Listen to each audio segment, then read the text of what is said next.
नमस्कार, आप देख रहे हैं राष्ट्रीय हिंदी मेल और मैं हूं आपके साथ सोना रजक। चलिए अब बढ़ते हैं खबरों की ओर। मुख्यमंत्री डॉक्टर मोहन यादव, भाजपा प्रदेश अध्यक्ष व विधायक हेमंत खंडेलवाल, क्षेत्रीय संगठन महामंत्री अजय जामवाल, प्रदेश प्रभारी डॉक्टर महेंद्र सिंह एवं प्रशिक्षण के प्रभारी केसी पटेल ने गुरुवार को प्रदेश भाजपा कार्यालय में आयोजित पंडित दीनदयाल उपाध्याय प्रशिक्षण महाअभियान की प्रदेश स्तरीय कार्यशाला को संबोधित किया। उन्होंने कहा कि ग्रामीण क्षेत्रों में किसानों को मिले भू अधिकार पट्टों की रजिस्ट्री का खर्च उठाएगी सरकार। करीब 3,500 करोड़ रुपए की राशि से जुड़े पट्टों का पंजीयन विभाग में होगा फ्री रजिस्ट्रेशन।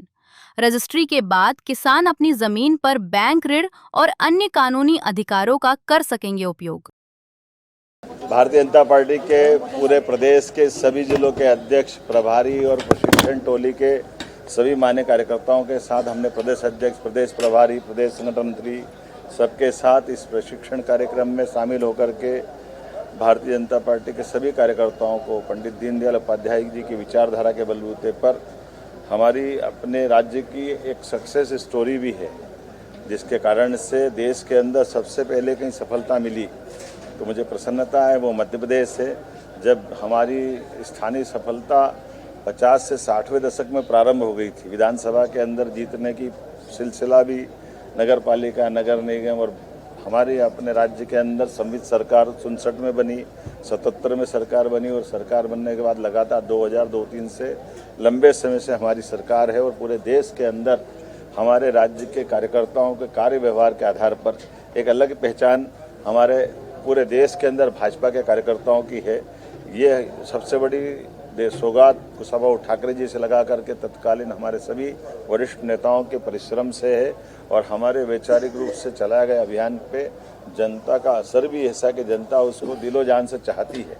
इसीलिए हमने अपनी सरकारों के माध्यम से परिवार का भाव प्रदेश में बनाया है और पूरे देश में एक तरह से मॉडल चलता है।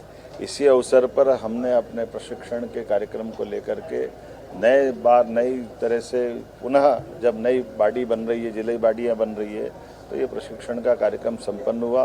मैंने सबको बधाई दी। भविष्य में फिर स्थानीय निकाय के चुनाव होने वाले हैं, पंचायत के चुनाव होने वाले, सहकारिता और बाकी आगे विधानसभा लोकसभा के चुनाव भी आ रहे हैं। ऐसे में हमारे संगठन का ये तंत्र लगातार इसी प्रकार से आगे बढ़ता रहता है और इन प्रशिक्षण के बलबूते पर ही हमारे राज्य से सौभाग्य की बात है कि यहाँ प्रधानमंत्री तक हमारे राज्य से निकल करके देश और दुनिया के सामने अपनी एक पहचान बनाते हैं। गर्व की बात है, स्वर्गीय अटल बिहारी वाजपेयी जी ग्वालियर से निकल करके जनसंघ के ज़माने से बाद के दौर में दुनिया ने देखा कि लोकतांत्रिक रूप से कितना एक सफल व्यक्तित्व के रूप में उनको जाना जाता है। इसी प्रकार से अलग अलग मंत्री, मुख्यमंत्री, सब कार्यकर्ताओं के प्रशिक्षण के बाद के उनके स्वरूप को दुनिया जानती है, लेकिन प्रशिक्षण के अंदर कितने प्रकार से काम करते हैं ये उसका उदाहरण है।